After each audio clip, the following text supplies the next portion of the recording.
2 mínus 3 sinnum svíinn opnar, 4 deilt með 2 mínus svíinn opnar, 1 pluss 2 svíinn lokar, svíinn lokar.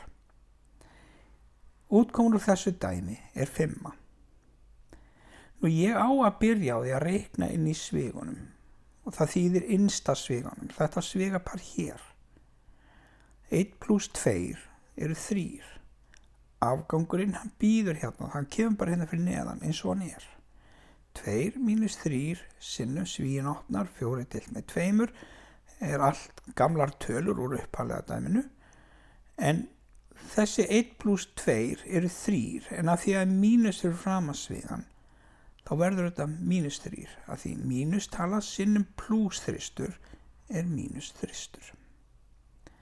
Nú, ég þarf að klára þennan sviga og klára það margfaldunar og deilingar áður en ég gerir pluss og mínus. Það þýðir ég þarf að klára þarna 4 deilt með 2 áður en ég reikna út úr sviganum. Nú, 4 deilt með 2 er 2.